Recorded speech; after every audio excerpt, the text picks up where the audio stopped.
বন্ধুরা সব ভালো আছেন তো? আজকে বানাচ্ছি কাশ্মীরি আলুর দম।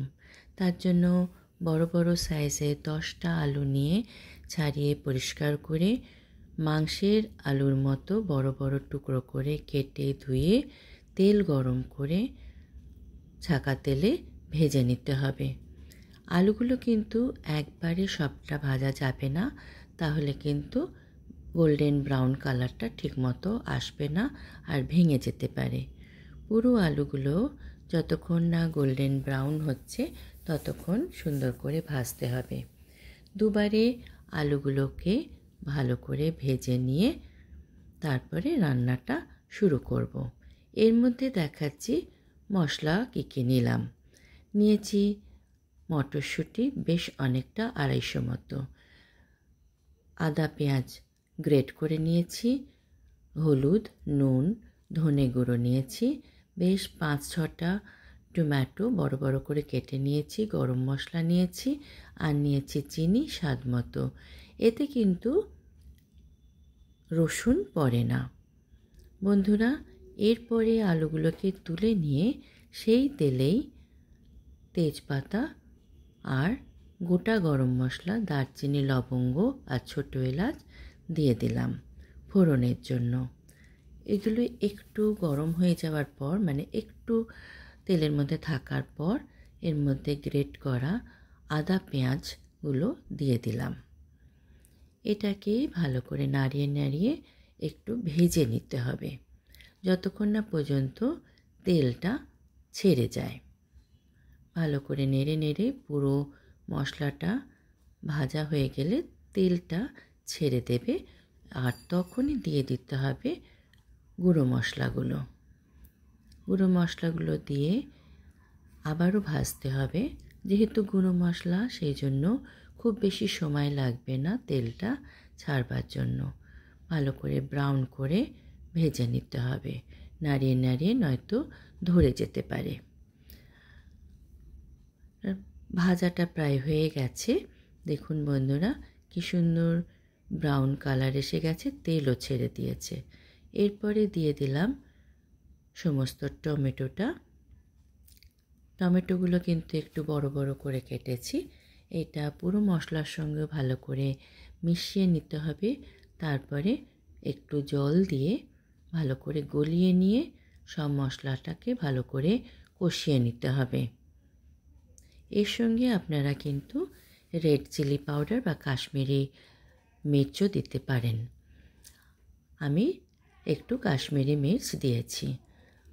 বন্ধুরা দেখুন, মশলাটা প্রায় হয়ে এসেছে, টমেটোটা গলে গেছে। ভালো করে নাড়িয়ে নাড়িয়ে এখন দেখে নিলাম ভালো করে হয়েছে কিনা।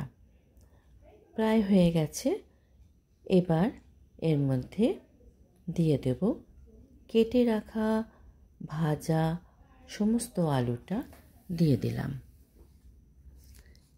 আর তারপরে মশলার সঙ্গে আলুগুলোকে ভালো করে নাড়িয়ে নাড়িয়ে মিলিয়ে দিতে হবে, যাতে সব জায়গায় মশলাটা মাখিয়ে যায়।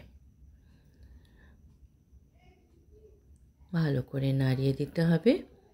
এই অবস্থায় আপনারা কিন্তু কিছু কাঁচা লঙ্কাও দিয়ে দিতে পারেন। ভালো করে মিশে যাওয়ার পর পরিমাণ মতো জল দিতে হবে, যাতে করে আলুগুলো ডুবে যায়। তারপরে পুরো জিনিসটা আবার নেড়ে নেড়ে মিশিয়ে নিতে হবে জলের সঙ্গে। সব কিছু মিলিয়ে দিলাম ভালো করে। এরপরে দিয়ে দিচ্ছি স্বাদ অনুসারে চিনি। চিনিটা কিন্তু টেস্ট হিসাবে দেবেন। এটা কিন্তু একটু মিষ্টি মিষ্টিও হয়, সেই জন্য সেই মতো বুঝে চিনিটা দেবেন। চিনিটা দেওয়ার পরে চিনিটাও কিন্তু ভালো করে মিলিয়ে দিতে হবে, যাতে ঝোলের সঙ্গে চিনিটা মিশে যায়। সবটা মিশে গেছে। এরপরে যে মটরশুঁটিটা ছাড়িয়ে রেখেছিলাম সেটা দিয়ে দিলাম। দিয়ে দেওয়ার পরে এবারও ভালো করে মটরশুঁটিগুলোকে ঝোলের সঙ্গে মিলিয়ে দিলাম। এরপরে ঢাকা দিয়ে গলতে দিতে হবে। গলে যাওয়ার পর দেখুন বন্ধুরা, ঢাকনা খুলে দিয়েছি। এরপরে দেখুন ঝোলটা কিন্তু এরকমই থাকবে, একদম কিন্তু শুকনো হবে না।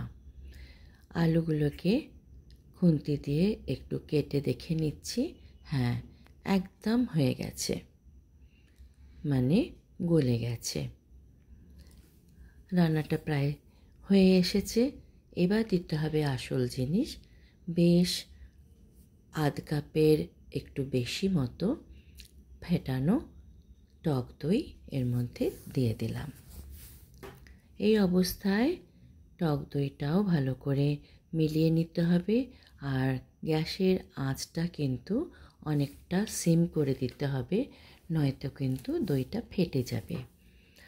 আর এই সময় আপনারা একটু টেস্ট করে দেখে নেবেন যে নুন, মিষ্টি, টক সব কিছু সুন্দরভাবে ব্যালেন্স হলো কিনা।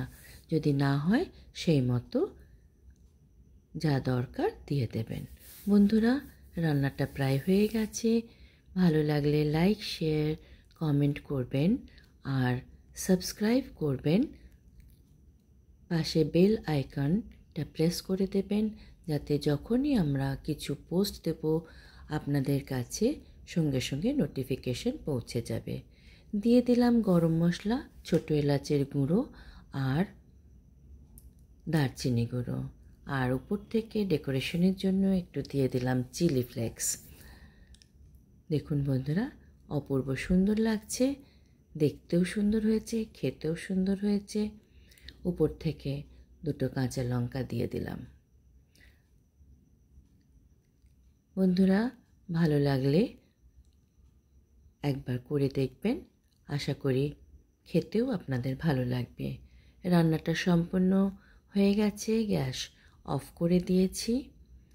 এরপরে দেখুন বন্ধুরা, পুরো রান্নাটা অপূর্ব সুন্দর লাগছে, যেমন সুন্দর দেখতে তেমন সুন্দর খেতে।